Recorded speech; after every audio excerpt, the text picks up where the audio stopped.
Warren Buffett is by far one of the most successful investors in the world. He has a net worth of over $100 billion at the time of this video, making him the world's 6th wealthiest person. But what makes Warren Buffett also famous besides his tremendous long-term success as an investor is his folksy, down-to-earth personality. And I have personally gleaned a lot of wisdom about personal finance, investing, and life in general from the Oracle of Omaha. So in today's video, we're going to review 9 of my personal favorite life and money lessons from Mr. Warren Buffett. Hi, if you're new to the channel, my name is Tay from Financial Tortoise, where we learn to grow our wealth slow and steady. The number one life and money lesson from Mr. Warren Buffett is that successful investing doesn't require a high IQ. He's quoted as saying, "You don't need to be a rocket scientist. Investing is not a game where the guy with the IQ of 160 beats the guy with the IQ of 130. God bless him for this nugget of wisdom, because I struggle with this pretty much my whole life. Our society naturally places high value on intellect. We automatically assume that someone who went to an Ivy League school and has a PhD in quantum physics is a genius and is worthy of success and wealth. Whereas for the rest of us mortal beings with mediocre grades and below average IQ are relegated to living dull lives, especially when it comes to accumulating wealth. However, when it comes to investing, it is so true that high intellect really doesn't make much of a difference. Most often, individuals who think they're smarter than the market actually perform below average in the long run.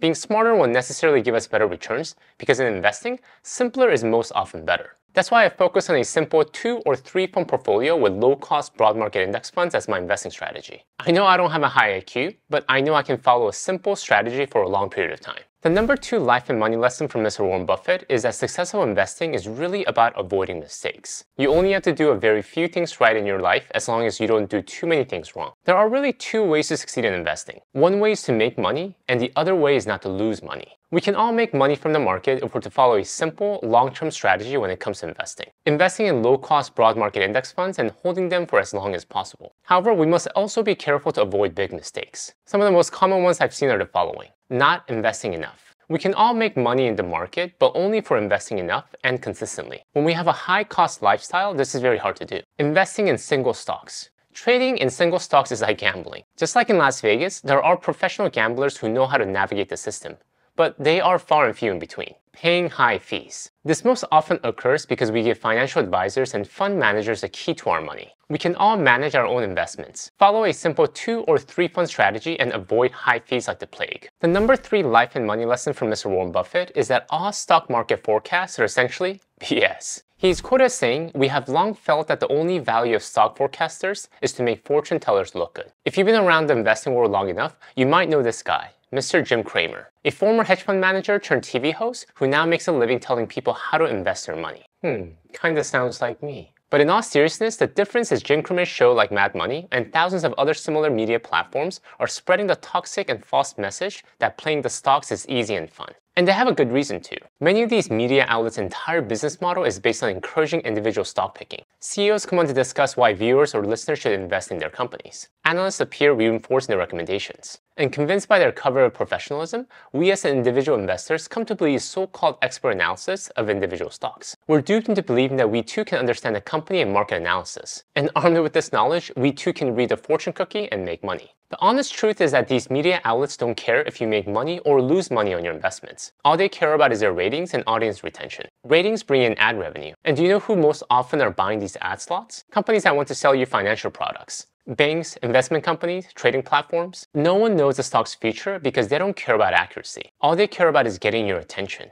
And if they can make you believe that you can win trading stocks, that's what they'll constantly do. The number 4 life and money lesson from Mr. Warren Buffett is that in order to be successful as investors, we need to focus on building patience. He is quoted as saying, "The most important quality for an investor is temperament, not intellect.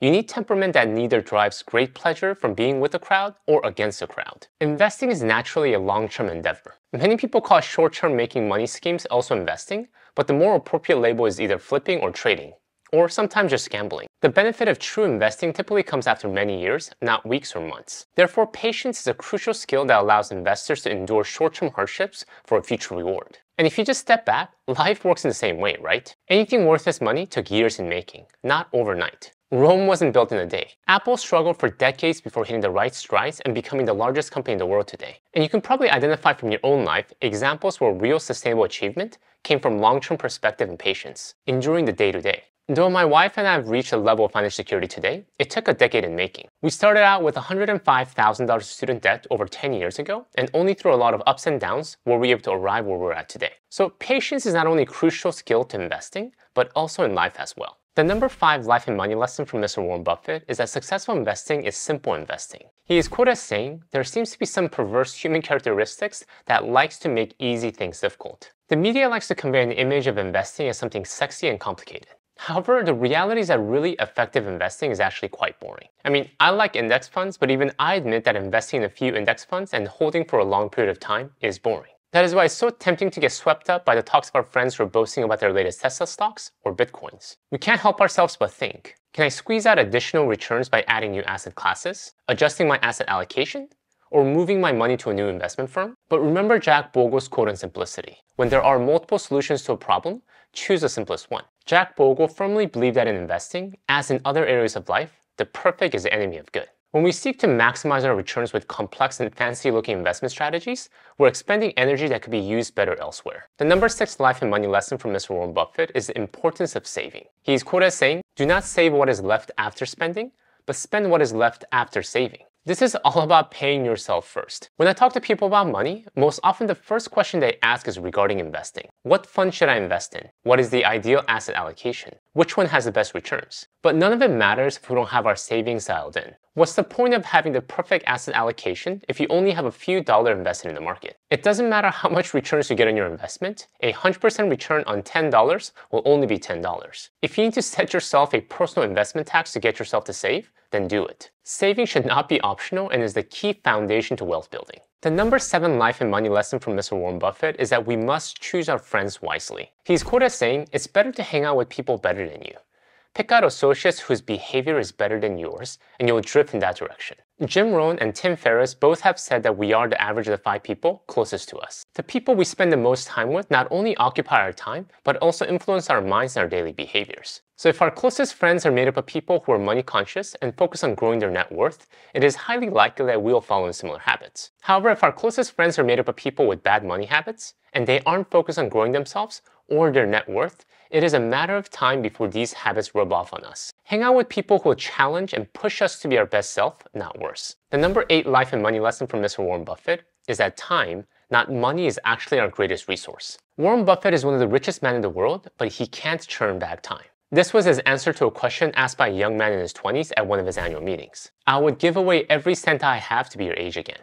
Time is a finite, non-renewable resource no matter how much money we have. We can have all the money in the world, but if we don't have time to enjoy it, it really means nothing. What's the point of having $100 million in your bank account if you don't have the time to watch your children grow up, spend quality time with your spouse, or be with your parents at the late stages of their lives? Of all things that money can buy, I believe buying back time has the greatest return for your investment. As you build your wealth, consider spending your financial resources to buy back the greatest resource you have: time. The number 9 life and money lesson from Mr. Warren Buffett is that we must always be thankful. He is quoted as saying, "Someone's sitting in the shade today because someone planted a tree long time ago." This quote can apply to many areas of life. If you're in a position where you can work, save, and invest to ultimately grow your wealth, you are blessed. There are so many people in the world, as well as in history, who didn't get to enjoy that level of freedom and opportunity. But that freedom and opportunity was bought at a cost. Our parents who raised us, our teachers who taught us, our veterans who protected our freedom. Let's always be thankful no matter where we're in our lives. Thank you guys for watching. If you'd like to learn more about Warren Buffett's company, Berkshire Hathaway, please check out my video here.